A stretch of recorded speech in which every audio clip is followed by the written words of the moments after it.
My name is Nora Castellan. I'm 33 years old, and I was standing on my mother-in-law's front porch on a Saturday afternoon in April, with a folder in my hand and a detective's number saved under a fake contact name in my phone. Behind that door, I could hear balloons squeaking against the ceiling and someone laughing too loud, the kind of laugh people give when they think the hardest part of their lie is already behind them.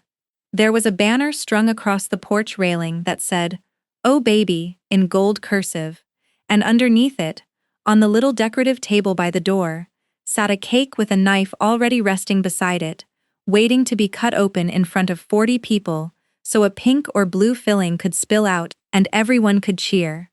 I had RSVP'd to that shower 3 weeks earlier. I had picked out a card. I had told my husband I wasn't sure I could stomach going. What none of them knew, what none of them could have known, standing in that house drowning in balloons and pastel napkins, was that the baby they were about to celebrate did not belong to the woman carrying it. It belonged to me. It had my name on a consent form signed 4 years ago in a fertility clinic 2 states away, and it had been stolen out of a liquid nitrogen tank while I was asleep in my own bed, believing my last embryo was still safe. I want to tell you plainly, before anything else, that I am not a dramatic person. I run a diagnostic imaging lab. I read scans for a living. Tumors, fractures, the small dark shapes inside a body that most people never want to look at directly. My whole professional life is built on one skill: staying calm while I look at the worst possible picture and telling someone the truth about what I'm seeing. That skill is the only reason I am alive to tell you this story instead of having fallen apart completely somewhere in the middle of it. Because what I found out that April, what I had to sit with for weeks while I built a case instead of screaming it into the void, would have broken a weaker version of me in half. It very nearly broke me anyway. What kept me upright was the same thing that keeps me steady over a scan I don't like the look of. You don't flinch. You don't guess. You confirm what you're seeing, and then you decide what to do about it. I had my phone in my coat pocket that afternoon, with a text thread open to a woman named Detective Priya Anand, who had spent the last 11 days helping me build the file I was carrying. In my other hand, I held a plain manila folder, nothing dramatic on the outside, the kind of folder you'd use for a mortgage application or a tax return. Inside it was a certified copy of a consent and disposition agreement, bearing my signature and my husband's, a printout of clinic access logs with a timestamp that did not belong to either of us, and an emergency order a judge had signed 2 days earlier after reviewing exactly what I am about to tell you. I had rehearsed nothing. I had decided a long time ago, back when I was still an angry, shaking mess in Detective Anand's office, that I was not going to walk into that party and scream. I was going to walk in and let the truth do what truth always does, when you finally let it into a room full of people who've spent months pretending it doesn't exist. I was going to let it be undeniable. I stood there for another moment before I knocked, and I let myself think, just once, about the 4 years that had led to this porch. The clinic waiting rooms with their soft gray chairs and their brochures about hope. The $14,000 we didn't have that we found anyway, because there is no version of wanting a child that lets you say no to trying one more round. The 2 losses before this, each one its own private funeral, nobody sent flowers for because you can't grieve out loud for something the world insists wasn't really a person yet, even though you already knew its heartbeat rate before it stopped. The last embryo, the one the clinic called our strongest candidate, frozen and catalogued and, we were told, absolutely secure, was the only thing standing between me and a life I wasn't ready to accept. And somewhere behind that door, in a house strung with gold balloons that spelt out a joy that was never supposed to be hers, my mother-in-law was about to cut a cake to celebrate a pregnancy she had engineered using a body that was not carrying her grandchild by accident. It was carrying it because she had planned every single step of taking it. If you have ever had someone smile at you while quietly working behind your back to take something you built your whole future around, I want you to sit with that feeling for a second before we go any further, because that is exactly where this story starts.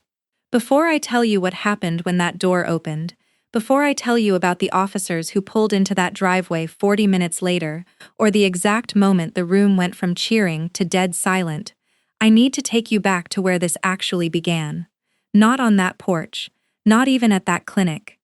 It began 3 years earlier at a Sunday dinner table, with a woman who could not stop asking when we were finally going to give her a grandchild, and a son, my husband,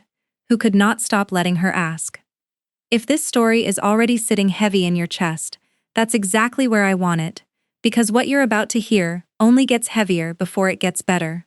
Drop a comment and tell me where you're watching from tonight, and if stories about family, boundaries, and the moment someone finally gets caught mean something to you. Hit subscribe right now, because this channel, The Dramatic Story, is built entirely on stories like this one, real, raw, and reaching their breaking point in front of the people who thought they'd never get caught. Now let me take you back to the beginning, back before the porch, back before the folder, back to the years my mother-in-law spent quietly deciding that my body, my marriage, and my future were things she had a right to manage. I met my husband, Adrian Castellan, 9 years ago at a hospital fundraiser neither of us wanted to attend. He worked in structural engineering, quiet, steady, the kind of man who fixes a leaking faucet before you've finished mentioning it's dripping.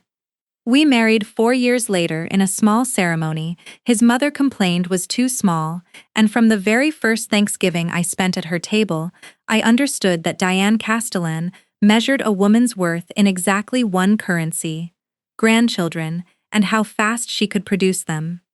She wasn't loud about it in the beginning. She was the kind of woman who could deliver a devastating comment in the same warm tone she used to offer you more mashed potatoes, so that you spent the whole car ride home wondering if you'd imagined the sting or if it had actually been there. My sister-in-law, Adrian's younger sister Kayla, had 2 children by the time Adrian and I got married, and Diane doted on them so completely that our own house, when we eventually bought one, had exactly 0 photographs of us on her refrigerator and 11 of Kayla's kids in a rotating gallery that updated every season.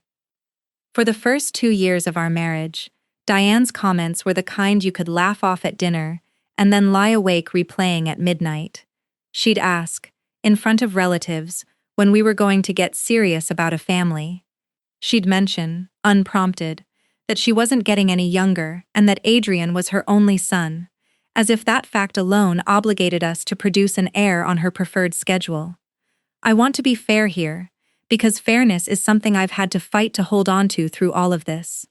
Diane wasn't a monster in those years. She was overbearing, she was intrusive, she said things that made my stomach knot before every holiday gathering, but she was still, in my mind, just a difficult mother-in-law, the kind half my friends complained about over wine. I told myself that was normal. I told myself, every marriage came with one difficult in-law you learned to route around like a pothole in a familiar road. What I didn't understand yet was that Diane wasn't just impatient, she was calculating, and she had already started, quietly, to build a plan that treated my body as a problem to be solved, rather than a person to be respected. Adrian and I started trying to conceive the old-fashioned way about a year into our marriage, and when a year passed with nothing, then another, we finally sat in a fertility specialist's office and heard the words that rearranged our entire future. Diminished ovarian reserve, combined with a uterine condition that made natural conception unlikely and made carrying to term, if we ever got that far, a genuine medical risk. I remember sitting in that office holding Adrian's hand so tightly my knuckles went white, listening to a doctor explain IVF in a voice that was kind but clinical, the same voice I use myself when I have to tell a patient what I'm seeing on a scan. Adrian didn't flinch. He asked the doctor good questions, practical ones, the kind an engineer asks when he's assessing whether a structure can hold weight. I loved him for that steadiness in that room, more than I have ever loved him for anything else in 9 years of marriage. What neither of us accounted for was what would happen when his mother found out exactly how hard this was going to be, and exactly how much of it was, biologically, mine. We started our first IVF cycle 2 months later, and I want you to understand what that actually looks like from the inside, because I don't think most people who haven't lived it understand the toll. It isn't one appointment. It's months of injections you give yourself in your own stomach at the same time every single night, time to the minute, your abdomen bruised in a constellation of small dark marks you learn to hide under looser clothes. It's blood draws 3 times a week before dawn so you can still make it to work by 8. It's an egg retrieval under sedation, waking up groggy and cramping, and asking the nurse before you've even fully opened your eyes how many eggs they got, because that number is the only thing standing between you and starting over. It's the agonizing wait to hear how many of those eggs fertilized, how many embryos survived to day 5, how many were graded strong enough to freeze or transfer. Our first cycle produced 3 embryos. 1 failed to implant. 1 ended in a loss at 9 weeks that I still cannot talk about without my throat closing. The 3rd was the one we had left, cataloged, frozen, stored in a facility we'd chosen specifically because of its security reputation. The one thing in this entire brutal process I believed, foolishly, was finally safe. We had spent, by that point, just under $60,000 across 2 full cycles, most of it not covered by insurance because our state didn't mandate fertility coverage for a diagnosis like mine. We refinanced our car. We drained a retirement account Adrian had been building since he was 22. We stopped taking vacations, stopped eating out, stopped almost everything except the one thing we couldn't stop wanting, and through every single bit of it, Diane's questions never slowed down. If anything, they sharpened. She started asking Adrian directly, without me in the room, whether we'd considered other options, whether maybe I was too stressed with my job to carry a pregnancy, whether it might be easier for everyone if they found a healthy young woman to help out. The first time Adrian told me she'd said that, I laughed, because it sounded absurd, like something out of a soap opera, not something a real mother would say about her son's real wife undergoing real medical treatment. I didn't laugh the second time he told me, and by the 3rd time, I told him plainly that his mother needed to stop talking to him about my uterus like it was a business proposal she was trying to close. What none of us caught, what I only pieced together much later when I started pulling threads that should have been obvious from the start, was that Diane had a connection I never once thought to ask about.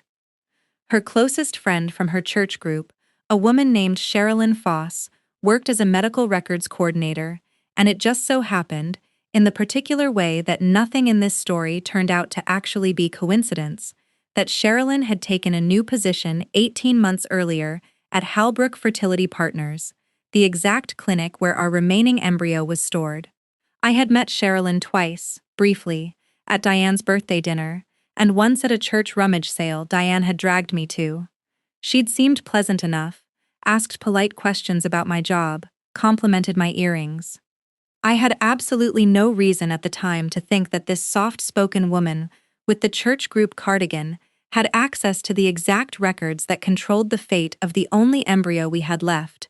or that Diane, over months of quiet lunches and prayer circle conversations, had been slowly, patiently, working her way toward asking that woman for something no friend should ever be asked to give. I didn't know any of this yet.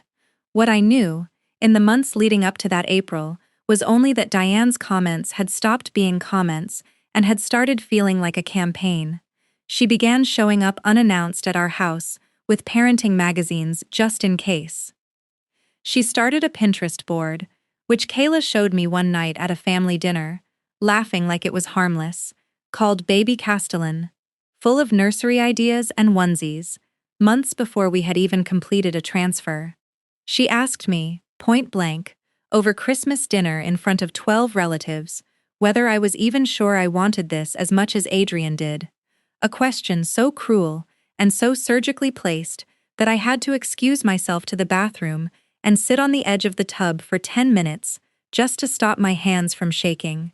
Adrian apologized for her that night the way he always did, softly, privately, in the car on the drive home, and I told him, the way I always did, that an apology from him wasn't the same as a boundary from her. I didn't know yet how right I was to be afraid of what she'd do next. I only knew that something about the way she looked at me across that dinner table, calm, certain, almost pitying, made me feel for the first time like I wasn't just fighting infertility anymore. I was fighting for something that belonged to me against a woman who had already quietly decided it didn't. The call came on a Tuesday morning in March, 5 weeks before that porch, 5 weeks before the balloons and the cake and the folder in my hand. I was at the imaging lab, sitting in front of a monitor reviewing a chest scan, when my phone buzzed with a number I recognized instantly. The direct line for Halbrook Fertility Partners. I remember exactly what I was doing when I answered, because I have replayed that moment so many times since that it's carved into me the way a bad scan result carves itself into a doctor's memory long after the patient has moved on. I stepped into the hallway outside the reading room, phone pressed to my ear, expecting a routine call, a reminder about our upcoming consultation to discuss timing for our next transfer, maybe a billing question about the storage fee we paid quarterly to keep our last embryo frozen and, we believed, completely safe.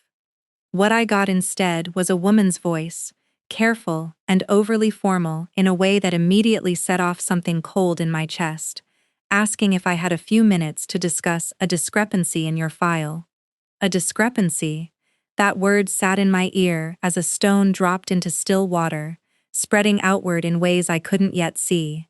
I asked her to explain, and she hesitated, the kind of hesitation you learn to recognize when you've spent years delivering difficult results to people yourself. And she said that during a routine audit of the cryo-storage inventory, they had found that our embryo's tank location had been updated in the system 3 weeks earlier, and that the physical specimen did not currently match the digital record.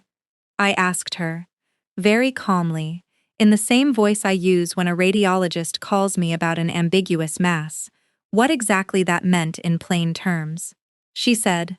and I will never forget this sentence as long as I live, that according to their records, our embryo had been released for transfer to a gestational carrier on file, and that the transfer had already been completed. I did not scream. I did not drop the phone. I want you to understand that about me, because it matters for everything that comes after.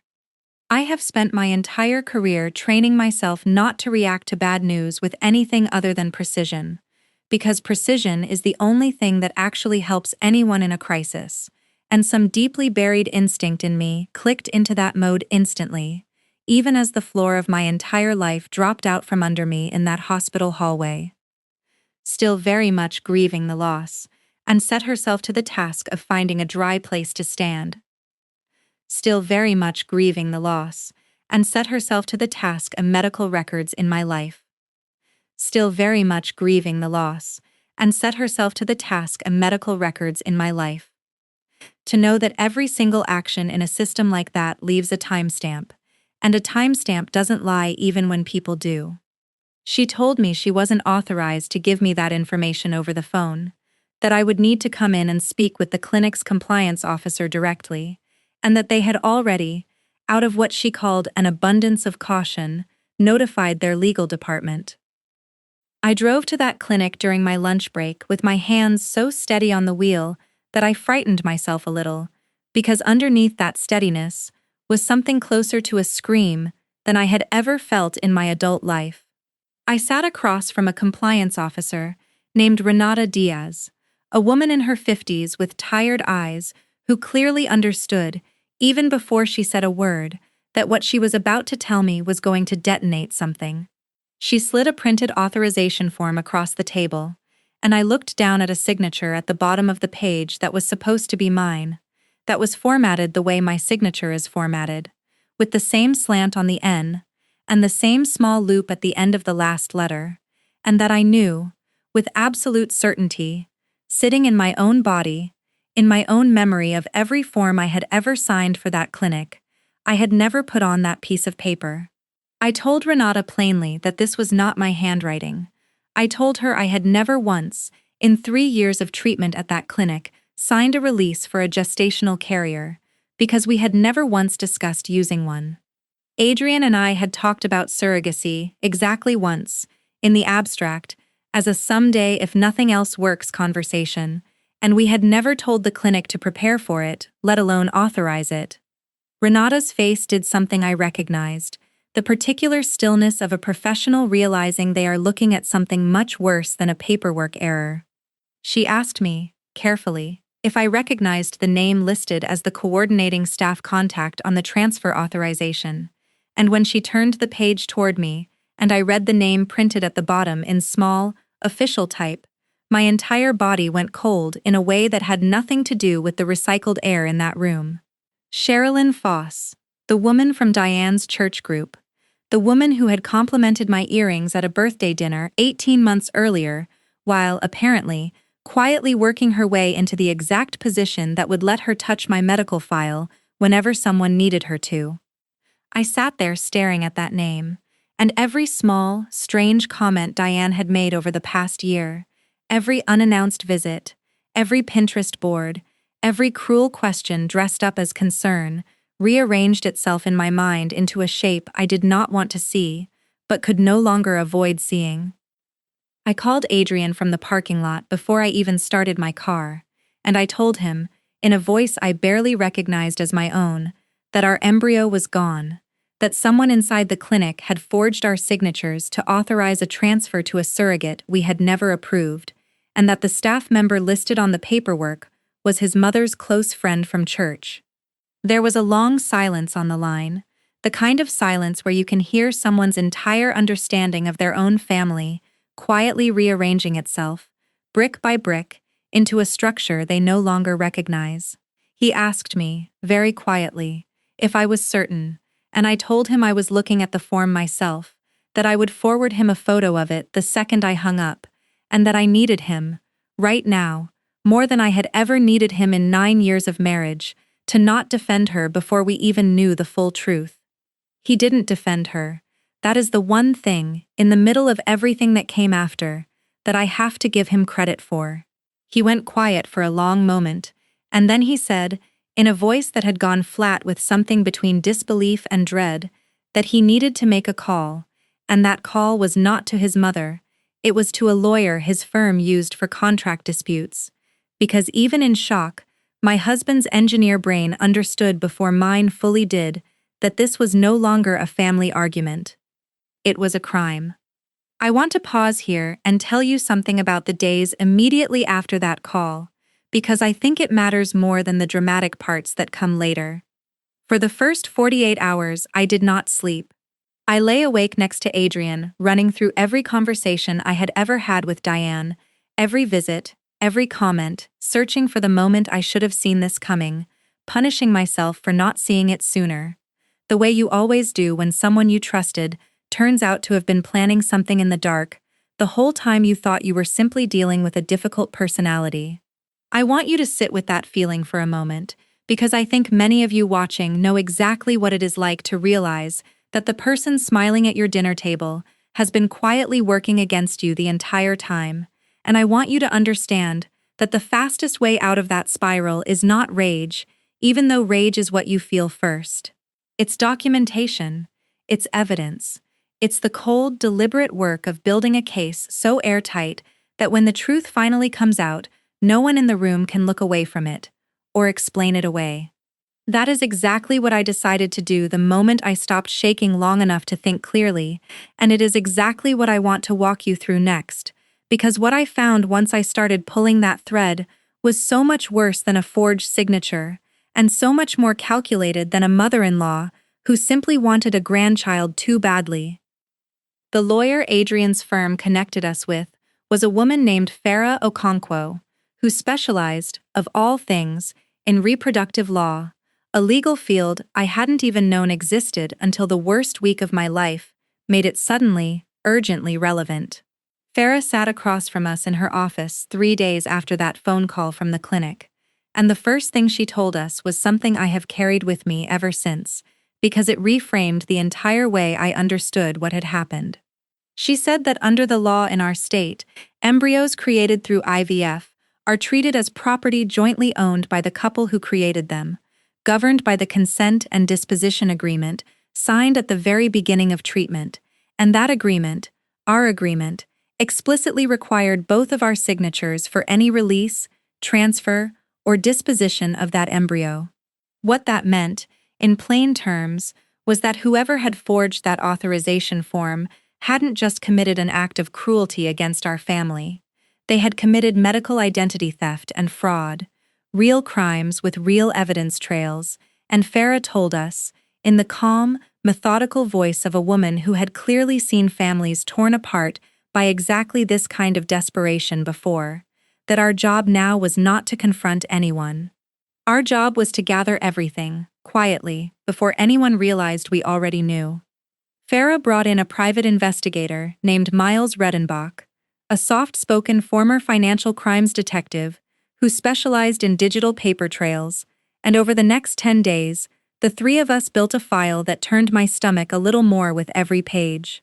Miles started with the clinic's internal access logs, which Farah subpoenaed through an emergency motion once she filed our initial complaint, and those logs showed something the clinic's own compliance officer hadn't caught in her first review.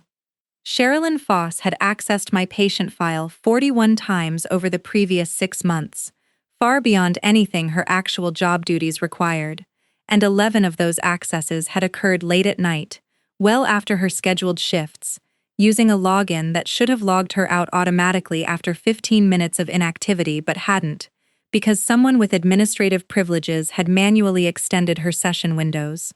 Someone with administrative privileges. That detail alone told Farah this wasn't a lone employee acting on impulse. Someone else inside that clinic, someone higher up, had either been paid or persuaded to look the other way. What broke the case open completely, though, wasn't the access logs. It was Sherilyn's own phone, which Miles was able to trace back to a corporate device the clinic had issued her, one that, under the terms of her employment contract, remained subject to review during any internal fraud investigation. Farah's emergency motion secured a preservation order before Sherilyn or anyone else could delete a single message, and when the clinic's IT department finally handed over the extracted data, I sat in Farah's office and watched a printed transcript of a text conversation between Sherilyn Foss and my mother-in-law, Diane Castellan, stretching back nearly 8 months, and I felt something in my chest crack open, in a way I hadn't experienced even during the losses, even during the worst nights of injections and blood draws, and disappointment. Because grief, I had learned by then, is a wound you can eventually close. Betrayal from someone who sat at your table and called you family is a different kind of wound entirely, one that doesn't close so much as it teaches you to be a different, warier person for the rest of your life. The early messages were almost mundane in their cruelty. Diane complaining to Sherilyn about how slow Adrian and I were being, how she didn't have forever to become a grandmother, how she worried I was too career-focused and too fragile to really commit to motherhood the way a real mother should. I want to tell you honestly that reading those messages hurt in a way I hadn't braced for, because there is a particular kind of pain in discovering that someone has been narrating a false version of you to other people behind your back for months, shaping a story where you are the obstacle and she is the wronged party, simply trying to help her family along. But the messages that made my blood run genuinely cold were the later ones, the ones from roughly 4 months before that phone call from the clinic, where the tone shifted from complaining into something far more deliberate. Diane asked Sherilyn, in a message time-stamped just after 10 at night, whether it would be possible to move things along without Adrian and me needing to be involved in every decision, since she said, and I am quoting this directly because I have the printed transcript still, they're going to keep dragging their feet, and by the time they're ready, I'll be too old to enjoy any of it. Sherilyn's replies, over the following weeks, grew increasingly specific and increasingly damning. She explained to Diane, in message after message, exactly how the clinic's transfer authorization process worked, what forms would need signatures, how she could format a document convincingly enough that a busy compliance reviewer might not scrutinize it closely if it came through during a high-volume week. She mentioned, almost casually, that she had a cousin, a woman named Priscilla Adeyemi, who had served as a gestational carrier twice before and who was, in Sherilyn's words, reliable and won't ask a lot of questions if the money's right. That single sentence told us everything about how far this had gone. This was not a grieving mother-in-law who impulsively pulled some strings out of desperation. This was a woman who had spent months methodically recruiting an inside accomplice, identifying a surrogate willing to look the other way, and constructing a paper trail sturdy enough to survive a cursory review, all so that she could hand her son a grandchild as a surprise, as if the human being at the center of it were a gift she was clever enough to arrange, rather than a person my husband and I had spent 3 agonizing years, $60,000, and 2 devastating losses trying to bring into the world. The final piece Miles uncovered was the one that told us exactly how much time we had left, and it was the piece that turned this from a horrifying discovery into an active emergency. A wire transfer, $12,000, moved from a personal account belonging to Diane Castellan into an account belonging to Priscilla Adeyemi, dated the same week our embryo's location had been quietly changed in the clinic's system. And beneath that, in the final message thread Miles recovered, dated barely 3 weeks before our phone call, Sherilyn had written to Diane that the transfer had been completed successfully, that Priscilla's first prenatal appointment was already scheduled, and that if everything proceeded normally, they were looking at a due date that would land right around the holidays, timed, Sherilyn noted almost cheerfully, so that Diane could surprise everyone at Christmas. I sat in Farah's office holding that final printed page, and I understood, with a clarity that felt almost physically painful, that my mother-in-law had not simply stolen an embryo. She had stolen a pregnancy that was already, at that moment, weeks along, growing inside a stranger's body, hidden from us behind a wall of forged signatures and quiet payments, and a plan to present it, eventually, as a joyful family surprise instead of the theft it actually was. Farah looked at me across that desk and said the words that would define everything I did next, that we now had more than enough evidence for an emergency court order and a criminal referral, but that the moment we filed either of those things, Diane would know we were coming, and everything, the surrogate, the pregnancy, the embryo itself, could vanish before we ever got the chance to bring it home. Farah's warning sat with me for 2 full days before I could even respond to it, because everything in me wanted to drive straight to Diane's house and put that printed transcript on her kitchen table and demand she look me in the eye and explain herself. But Farah had seen enough cases like this to know exactly what happens when a family confronts a wrongdoer before the legal groundwork is finished, and she laid it out for us in terms I understood immediately, because they mirrored the exact discipline I use in my own job. You don't call a patient about a mass on a scan before you've confirmed what you're looking at with a second imaging pass, because a premature conversation only creates panic without giving anyone something actionable to do. The same logic applied here, except the stakes weren't a diagnosis. They were a pregnancy, already 12 weeks along, carried by a stranger who had been paid to disappear the moment things got complicated.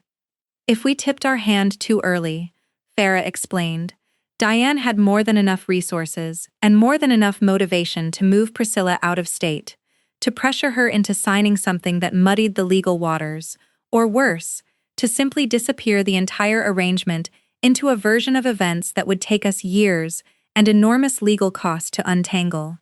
So Farah's plan, the plan I agreed to with a steadiness that honestly frightened me a little in hindsight, was to build our case completely in the dark, get every piece of it locked down with a judge before Diane had any idea we knew, and only then act, decisively and all at once. The first thing Farah did was file for an emergency ex parte order, a legal mechanism that let us go before a judge without notifying the other party first, specifically because we could show the court a credible risk that evidence, in this case a literal human pregnancy, could be moved or hidden if Diane were given warning. I sat in a courtroom for the first time in my life on a Thursday morning in early April, watching Farah lay out our case to a judge named the Honorable Renata Wills, and I remember thinking, in the strange, detached way your mind protects itself during moments like that this woman held more power over the next chapter of my life in that single hearing than anyone I had ever met. Farah walked the judge through the consent and disposition agreement Adrian and I had signed years earlier, the forged authorization form with its fraudulent signature, the access logs showing Sherilyn's unauthorized entries into my file, the text messages laying out the entire scheme in Diane's own words, and the wire transfer that proved money had actually changed hands to make it happen. Judge Wills read through the exhibits in near silence for what felt like 20 minutes, though Farah later told me it was closer to 8, and when she finally looked up, she said something I will remember for the rest of my life. That in 15 years on the family court bench, she had seen contentious custody battles, and ugly divorces, and grandparents who overstepped, but she had never once seen a case where a family member orchestrated what was, functionally, the abduction of an embryo through fraud, forgery, and a paid accomplice. The order Judge Wills signed that afternoon did 3 things, and each one felt like a small, precise piece of armor being locked into place around us. First, it legally recognized Adrian and me as the sole biological parents and rightful custodians of the embryo, superseding any document or authorization Diane or Sherilyn had produced. Second, it directed Priscilla Adeyemi, the gestational carrier, to be formally notified through her own independent legal counsel, appointed at the court's direction, that the arrangement she had entered into was the product of fraud, and that the pregnancy she was carrying belonged, under existing law, to Adrian and me. Third, and this was the piece Farah said mattered most for what came next, it authorized immediate law enforcement involvement, meaning that once we chose to act, we wouldn't be showing up to confront a family member alone. We would be showing up with the full legal authority of the state behind us. I remember asking Farah, sitting outside that courtroom with my hands still trembling slightly from the adrenaline of watching a judge validate every horrifying thing I'd discovered, what happened next, and she told me something that reframed the entire remaining plan. Priscilla, once contacted by her court-appointed attorney and informed of the fraud she'd unknowingly, or perhaps not entirely unknowingly, become part of, had 2 choices. She could fight the order, which would be an enormously risky legal battle given the evidence stacked against Diane and Sherilyn, or she could cooperate fully, distance herself from the fraud, and avoid being pulled into criminal liability herself. Within 4 days, Priscilla's attorney contacted Farah directly. Priscilla was choosing to cooperate. That single decision changed everything, because it meant that instead of a drawn-out custody battle over an unborn child carried by a hostile third party, we now had a cooperating witness who was willing to tell us, in detail, exactly how the arrangement had been presented to her, what Diane had told her about our supposed inability to carry a pregnancy ourselves, how she'd been assured, falsely, that this was simply an alternative surrogacy arrangement the biological parents had quietly approved. After all, they were too private to be involved directly. Reading Priscilla's statement, I felt something shift in me,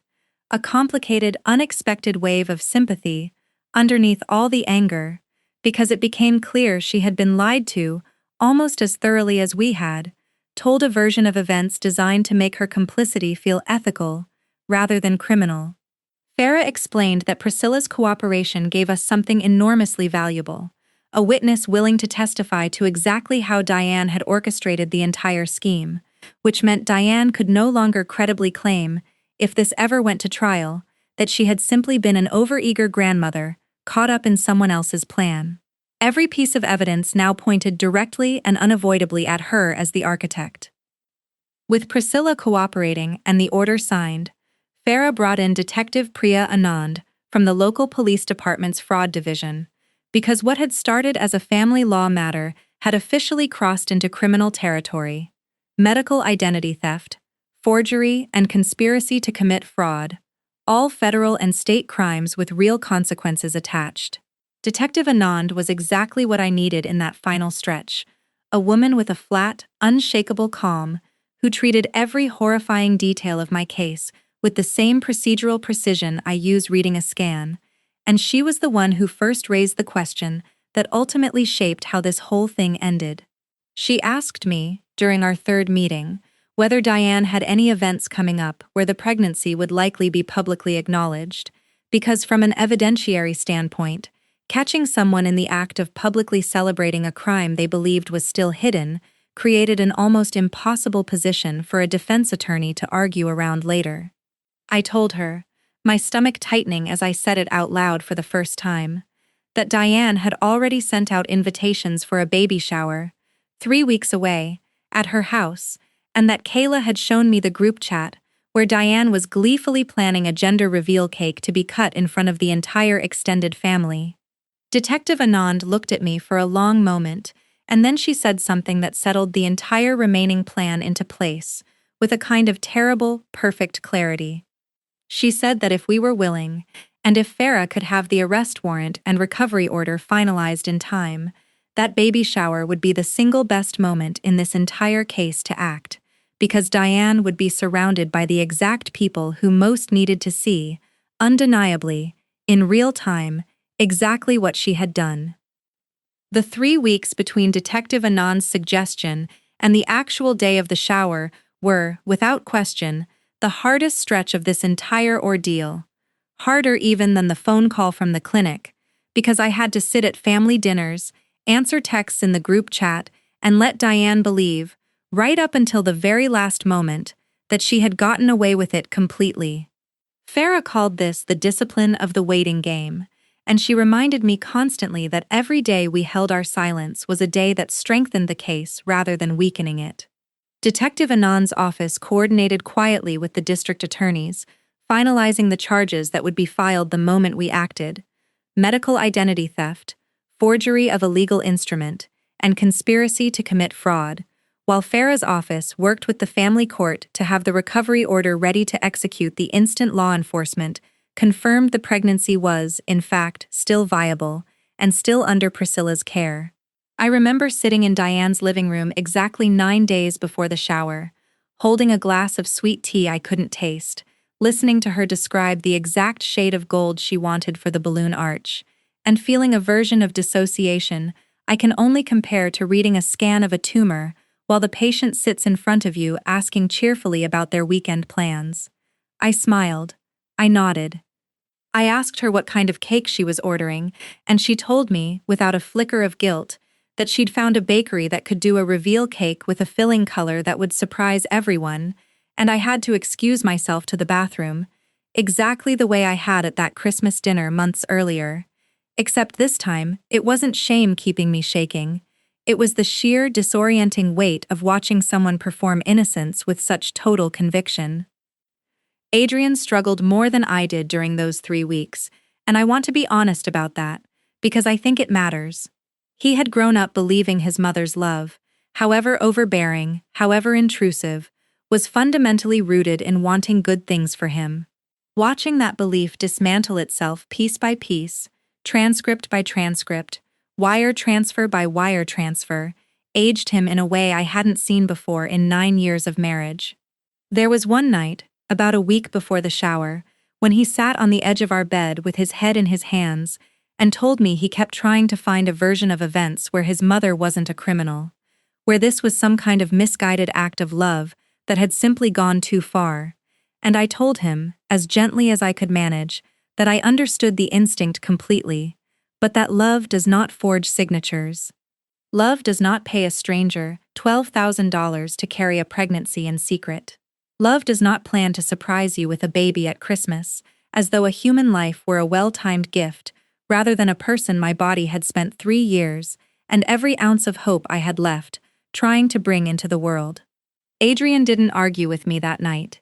He just nodded, slowly, and something in his posture shifted, a kind of quiet, permanent resolve settling into him that I recognized, because I had felt the same thing settle into me weeks earlier in Farah's office, reading that first transcript. Farah, Detective Anand and I met one final time 3 days before the shower to walk through the exact sequence of events, and I want to describe that meeting because it mattered to me more than almost anything else in this whole story. Detective Anand explained that she and two other officers would arrive at Diane's house not at the very beginning of the event, but timed carefully to arrive once the gathering had reached its peak, once the maximum number of family members and friends had assembled. Once the celebration had built to the exact moment Diane had clearly been orchestrating this entire theft toward: the cutting of the cake, the public reveal, the crowning performance of a lie she had spent nearly a year constructing. I asked Detective Anand, somewhat hesitantly, why timing mattered so much, and she told me something I have thought about many times since, that in cases involving family fraud, the single biggest obstacle to justice is usually the family itself closing ranks around the wrongdoer the moment things get uncomfortable, offering excuses, minimizing, insisting there must be some misunderstanding. But when the fraud is exposed in front of every single person who would otherwise be tempted to make excuses for her, all at once, with hard evidence in hand and law enforcement present, there is no room left for the story to be softened or rewritten later at some quiet family dinner months down the road. The truth, delivered that way, becomes something the entire family witnessed together, which meant it could never again be argued away as a misunderstanding between me and my mother-in-law. The morning of the shower, I woke up before my alarm, the way you do before something enormous, and I lay in bed next to Adrian, who was already awake, staring at the ceiling with the particular stillness of a man bracing himself for the collapse of everything he thought he knew about his own mother. We didn't say much to each other that morning. There wasn't much left to say that the last 3 weeks hadn't already covered 100 times over. I showered, got dressed in something plain and unremarkable, nothing that would draw attention before it needed to be drawn, and I packed the manila folder Farah had prepared for me, containing certified copies of the recovery order, the forged authorization form, and a printed summary of the evidence, exactly the kind of documentation I would want in hand if I were the one walking into a room to deliver news no one wanted to hear. Detective Anand called me at 11 that morning to confirm that Priscilla, now 19 weeks along and fully cooperating, had completed a final confirmatory appointment 2 days earlier that verified the pregnancy's status for the court record, and that everything, the warrant, the recovery order, the officers standing by, was locked and ready to move the moment I gave the word. I drove to Diane's house that afternoon separately from Adrian, because Farah had advised that arriving together might tip off other family members that something unusual was happening before we were ready, and I remember pulling onto that familiar street, past the same brick houses and manicured lawns I had driven past 100 times before for 100 ordinary family gatherings, and feeling like I was arriving at a crime scene disguised as a party. The gold balloon arch Diane had described in such loving detail was already framing her front door. Cars lined both sides of the street. More cars than I'd expected, which meant more witnesses than I'd expected. Which meant, I understood with a strange steadying clarity, that this was going to be exactly as public as it needed to be. I sat in my car for a long moment before getting out, the manila folder resting on the passenger seat beside me, and I thought about every injection, every blood draw, every loss, every forged signature, every quiet lie Diane had told to everyone in that house to make herself the hero of a story she had stolen from me, one deliberate step at a time. Then I picked up the folder, checked my phone one last time for Detective Anand's confirmation text, and walked toward that gold balloon arch, toward a house full of people about to watch a celebration collapse into something none of them would ever forget. The house was louder than I expected when I walked through the front door. 40 or so people packed into Diane's living room and kitchen, pastel streamers looping across the ceiling, a table sagging under the weight of wrapped gifts nobody realized they had no right to be giving. Kayla spotted me first and waved me over with the particular brightness of someone who had absolutely no idea what was about to happen, and I smiled back at her, the same practiced smile I'd been wearing for 3 weeks, and made my way toward the kitchen where Diane stood in a soft lavender dress, glowing in a way I now understood was the glow of someone who believed she had gotten away with something enormous. Priscilla wasn't there, I noticed immediately, and Farah had told me this was intentional, that Diane had apparently decided it would be simpler to celebrate the reveal privately with family first and introduce the surrogate to everyone later, once the story had already calcified into something joyful and uncomplicated. I found a spot near the back of the kitchen, close enough to see everything, far enough that I wasn't the center of attention yet, and I checked my phone discreetly, watching the minutes tick toward the time Detective Anand had given me, watching the cake, 3 tiers of white buttercream with a small gold knife laid beside it, sitting on the counter waiting for its moment. Adrian arrived 20 minutes after me, greeted by a chorus of aunts and cousins, and I watched him move through that crowd with a tightness in his shoulders that only I would have recognized. A man walking through a room full of people he loved, toward a truth that was about to detonate every relationship in it. Diane called everyone together around 1 o'clock, clapping her hands twice the way she always did to get a room's attention, announcing that it was time for the big reveal, and the crowd surged toward the kitchen counter in a wave of excited chatter, phones raised to record, someone already starting a slow drum roll on the countertop with their palms. I positioned myself near the doorway, folder held loosely at my side, watching Diane pick up that gold knife with both hands, watching her scan the room with an expression of pure, radiant triumph, and I understood in that moment, with total clarity, that she was not simply excited about a grandchild. She was savoring the performance of having outmaneuvered me, having built something behind my back, and delivered it in front of an audience as proof of her own cleverness. She raised the knife an inch above the cake, paused for effect, and that was the exact moment I heard the low, unmistakable sound of car doors closing outside on the street. I want to describe what happened next slowly, because it happened, in reality, very fast, but every second of it is burned into me frame by frame.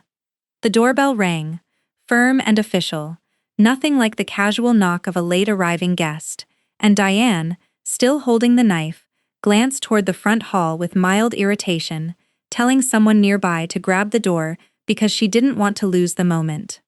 A cousin near the entrance pulled it open, and I watched, from the kitchen doorway, 3 uniformed officers step through it, Detective Anand in plain clothes just behind them, her badge already visible on her belt, her expression calm and utterly professional, in a way that instantly silenced the nearest half of the room.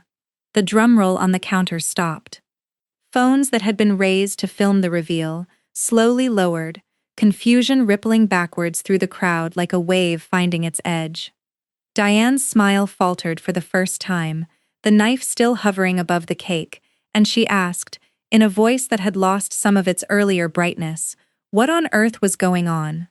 Detective Anand walked forward through the parting crowd with the unhurried authority of someone who had done this exact kind of thing many times before, and she asked, clearly and without a trace of drama, whether Diane Castellan was present, and Diane, still holding that knife, said yes, that was her. What was this about? I stepped forward then, out of the doorway, folder in hand, and I watched something shift across Diane's face the instant she registered that I was standing there, beside a police detective, instead of somewhere in the crowd cheering along with everyone else.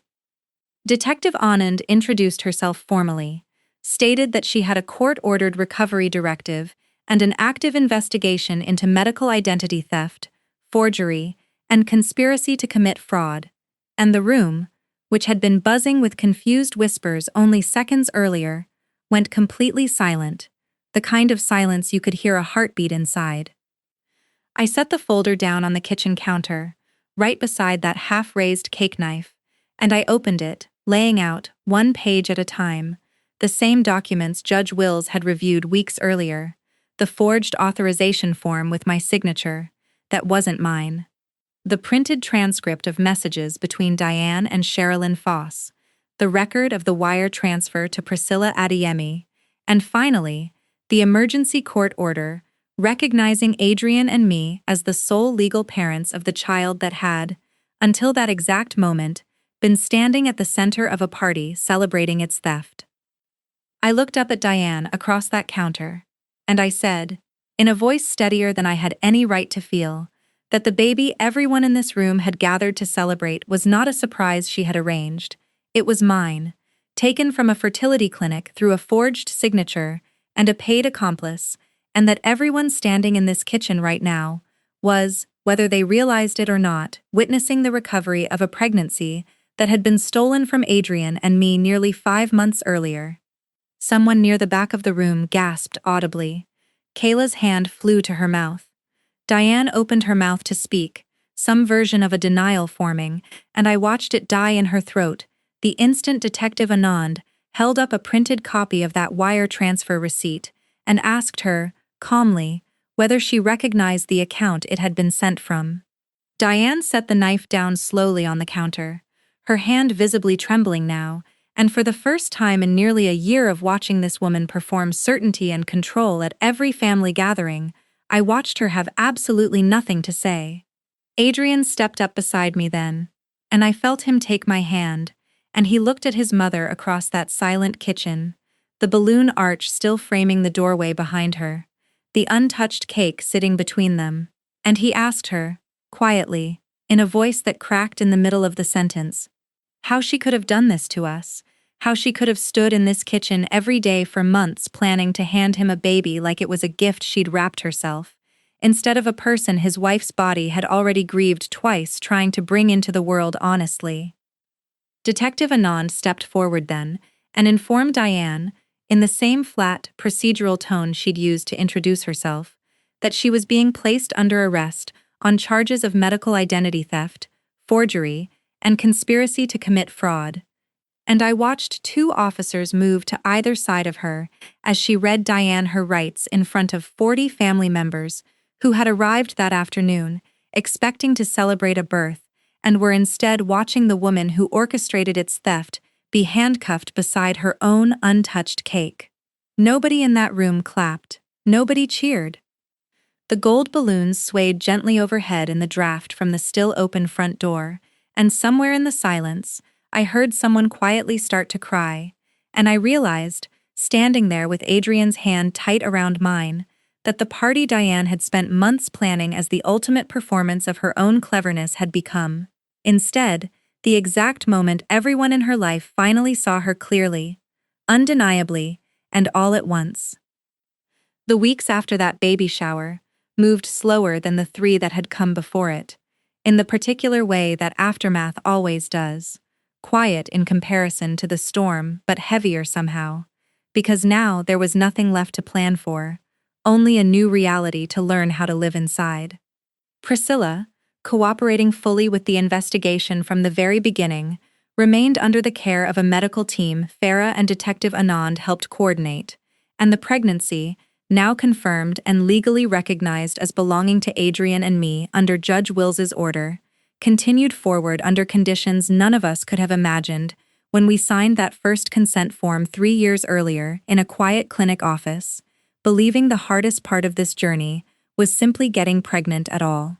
I met Priscilla in person for the first time about 10 days after the shower, in Farah's office rather than a hospital room, because I think both of us needed that neutral ground before anything else, and I want to tell you that meeting was harder and stranger, and more tender than I expected. 2 women who had never met sitting across a table from each other, bound together by a fraud neither of us had chosen, both of us, in our own ways, victims of the same calculated deception. She apologized to me, more than once, and I found myself, somewhat to my own surprise, telling her that I didn't blame her the way I blamed Diane, because Diane had built an entire architecture of lies, specifically designed to make an ordinary, decent woman feel like she was doing something generous rather than something criminal. The criminal case against Diane moved forward with the kind of grim efficiency that Farah had promised it would, given the sheer weight of the evidence stacked against her, the forged signature, the text transcripts in her own words, the wire transfer with her name on it. She was charged formally with medical identity theft, forgery of a legal instrument, and conspiracy to commit fraud, and Sherilyn Foss, facing her own set of charges for unauthorized access to protected medical records and forgery, decided within weeks to cooperate fully with prosecutors in exchange for a reduced sentence,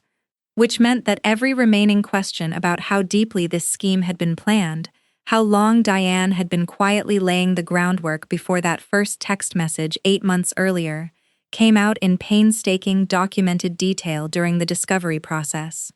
I sat through 2 depositions over the following months, watching my mother-in-law, stripped of the lavender dress and the gold balloon arch, and the performance of a woman simply too eager to be a grandmother, answer questions under oath about exactly when she had first approached Sherilyn, exactly how much she had paid Priscilla, exactly what she had planned to tell everyone once the baby arrived, and there was a version of me, sitting there in that sterile deposition room, that finally, fully let go of any remaining instinct to soften what she had done into something forgivable. Diane ultimately accepted a plea agreement rather than face trial, given the overwhelming evidence, and the sentence included a period of incarceration, a substantial restitution order covering the medical and legal costs Adrian and I had incurred throughout the entire ordeal, and, perhaps most significantly for the shape of our lives going forward, a permanent restraining order barring her from any contact with me, with the child once born, and from setting foot within a specified distance of our home, effective the moment the plea was finalized. Adrian did not fight that order. I want to make sure that's clear, because I think some of you watching might assume a son would find some way to soften the consequences for his own mother, and Adrian, to his enormous credit, did not. He told the court, in a brief statement he insisted on giving himself, rather than letting Farah speak entirely on his behalf, that his mother had not simply overstepped a boundary or acted out of misguided love. She had committed a calculated fraud against his own marriage and his own child, and that no relationship, however long or however rooted in genuine affection at some earlier point, survived a betrayal built that deliberately and sustained that long. I watched him say those words standing very straight, his voice steady in a way I hadn't heard since the night he sat on the edge of our bed with his head in his hands, and I understood in that moment that whatever grief he still carried for the mother he thought he had finally, fully accepted that she was not the woman standing in that courtroom. Our daughter was born in early October, 6 weeks before the due date Sherilyn had once described so cheerfully in a text message as perfectly timed for a Christmas surprise, and I want you to know that despite everything, despite every ugly, calculated piece of the theft that brought her into this world, holding her for the first time was the single purest moment of my entire life, untouched, somehow, by any of the wreckage that surrounded her arrival. We named her Elowen, a name that had nothing to do with anyone in Diane's family, chosen deliberately, quietly, as the first of many boundaries Adrian and I decided we would build around her from the very beginning. The embryo storage facility we had originally used, once the full scope of the fraud became public within the fertility industry itself, faced its own scrutiny and eventual overhaul of its access protocols, and Farah told us our case had already been cited in at least 2 ongoing efforts to tighten security regulations around cryo-storage facilities nationally, a small, strange comfort in the middle of everything, the knowledge that what happened to us might make it measurably harder for it to happen to someone else. I think about that porch a lot, still, the gold balloons, the cake with its knife laid beside it, the manila folder I carried in with hands that were somehow steady despite everything shaking beneath the surface.